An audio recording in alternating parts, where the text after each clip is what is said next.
in Dubai, we are the first and probably still the only exchange that can offer both retail product as well as wholesale and institutional product that has the derivative elements. Same thing with Australia. We can serve institutional as well as wholesale customers too. And that's the goal that we're trying to continue to kind of work toward, which is to provide a more holistic and compliant and reliable product to a broader institutional customers. And we're very hopeful of that.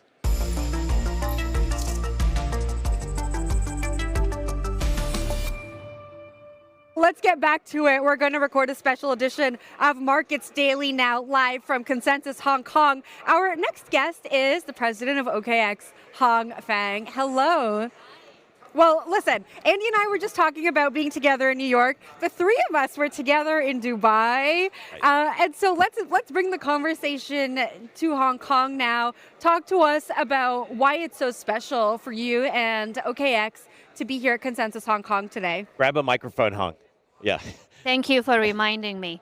We always love Asia. Asia is a traditional strategic market for us. It's a very unique community. We have a strong team here in Hong Kong, and we're committed to continue to contribute to the crypto ecosystem here. And it's very exciting to see the venue scene here. It's very lovely. I think, retail excitement about crypto continues, right? It's the Absolutely. Thing that started as a hobby and has become a giant multi-trillion-dollar financial market. Total flows in November and December were over $10 trillion, which is pretty massive. Yeah. Crypto loves to trade. It doesn't like to invest so much, which certainly favors an exchange like yourself. How do you see your biggest customer base, your retail customer base? How are they changing their moods or their activities or their behaviors in the last 12 to 18 months? I think that when we look at our crypto community, our customers in different jurisdictions, obviously different regions sometimes show different behavior patterns. Yes, we definitely see a little bit more trading in the Asia community, but I would argue that there are also a strong community that look for a long-term investment opportunity in Asia within the retail side of the spectrum. When they would look at things like Bitcoin, Ethereum, and other layer ones for longer-term hold, and there are also a healthy interest in yield-related product, either on-chain or in a different format.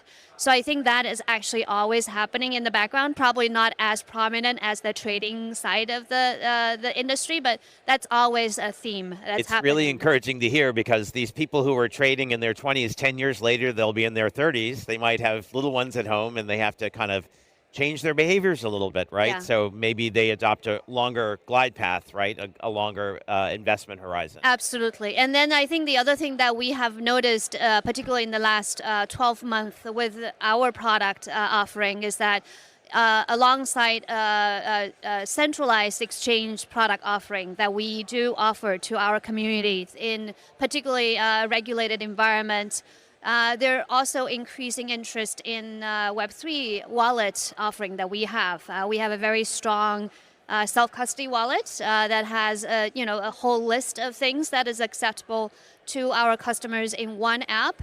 And we see a huge momentum of adoption in our community for that particular sector. So there's actually more people using the self-custody wallet than the centralized exchange, isn't that right? Well, if you look at the assets accumulated on both more ends, assets yes, on the absolutely, yes. self-custody wallet. Yes. What does that tell? Does that surprise you?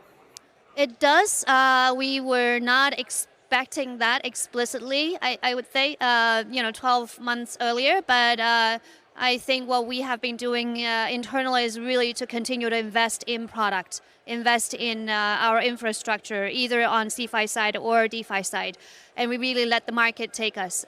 On the other side, we also have been investing very heavily in community, either local community in regulated markets, in local community events, or in vertical community, online communities in different protocols. We invest a lot of time in getting real customer feedback from them. and take that back and then really work on our product iteration. I think that efforts really pay off.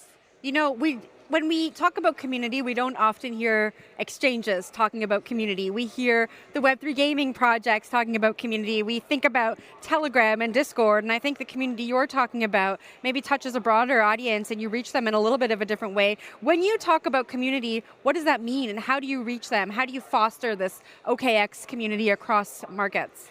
It's really why we are here, right, as an exchange. We are not here to just provide product. We are here to actually offer value to our customers, and that's the only sole reason for us to be around, to have a reason to exist, so to speak. So when we look at our customers, we make a big point in making sure that we actually can reach the customers in a local way. That's why over the last year we have been making a lot of progress on the CFI side in getting licenses in Singapore, in Australia, most recently in EEA. We are passporting to 28 countries in EEA. That's the very first step for us to be able to give them local on-ramp, local KYC experience, and local compliant product, which is really important for them because they need a sustainable and reliable and local platform to hold accountable.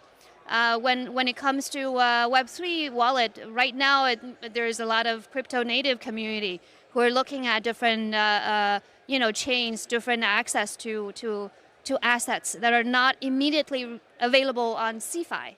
Right, and that I think that's a big drive, and being able to understand what they're looking for and making sure that we have the technology tool to pull the liquidity together and make it available to them and help them do what they want in a good way. I think that's our mission, and hopefully that answers your question. But it's really about customer needs, and that's all we try to build our efforts around in terms of product infrastructure and as well as the other organizational infrastructure that we build. It feels like a customer can spend more and more of their time just in their wallet and on the exchange and just experiencing more and more products. Yeah. That's going to provide a lot of interesting flows that institutions might care about and liquidity. Yes. So talk about how you can expand out of retail into institutional coverage, especially since institutional services are limited, especially with lending and things like that. How can you broaden your client base into the hedge fund and professional investor world? Yeah, so indeed, I think the institutional play has always been there. Our customer segment has always been including institutional players around the globe, in Asia, in Europe, in Latin America. So that's always there.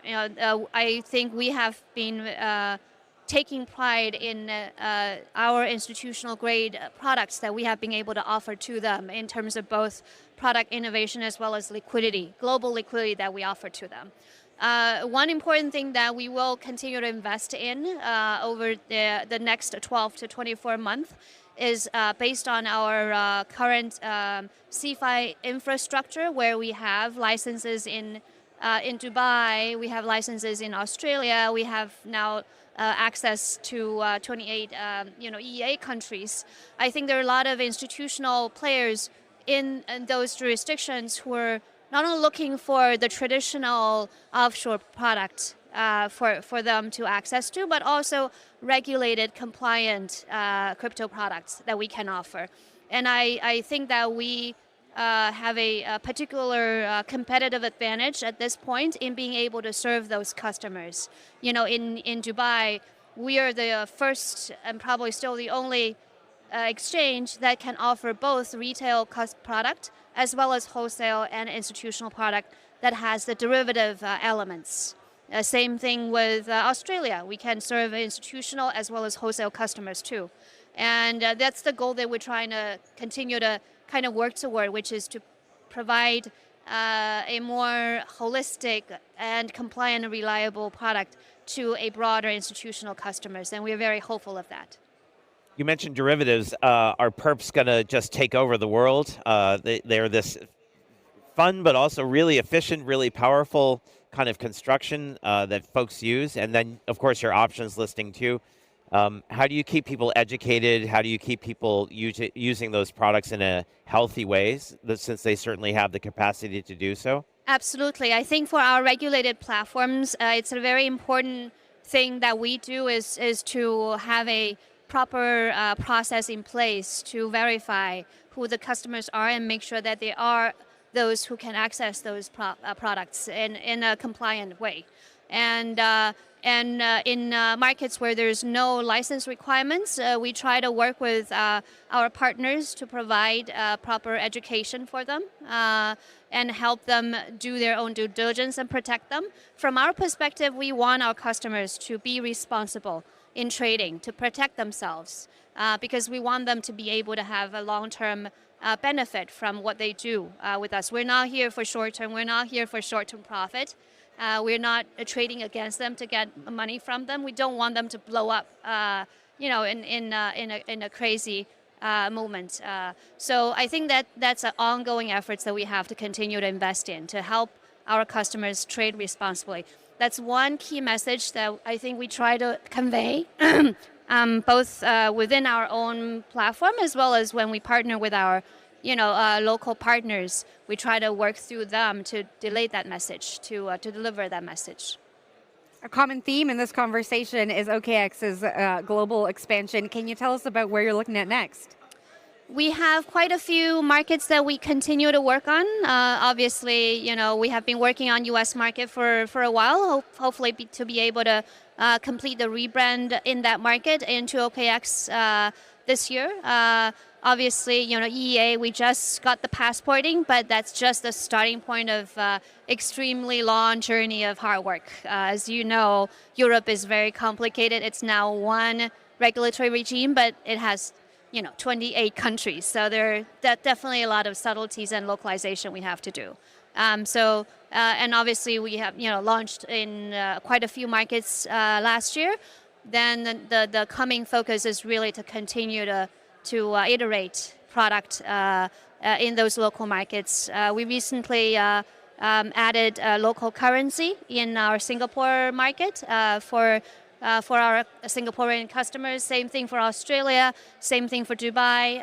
We are adding trading bots in Australia as well in a very compliant way.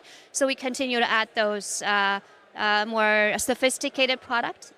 So I think what we hope is that we can bring sophistication and global liquidity to local markets in a local and compliant way with a local team. That's our hope for CeFi. And before we wrap up, what are you most excited about for Consensus? Are you going to go to the horse races? We'll see if I can survive the whole day. Yeah, I know. I look forward to it. Yeah, we all have a very busy day, but there will be many people at Happy Valley tonight betting on some horses and having a lot of fun. Hong, thank you so much for joining Markets Daily today. That was OKX President Hong Fang. Now, if you are just tuning in, we are coming to you live from Hong Kong, where CoinDesk's Consensus is underway. We will be with you all day, bringing you conversations with speakers, attendees, and the best of our stages.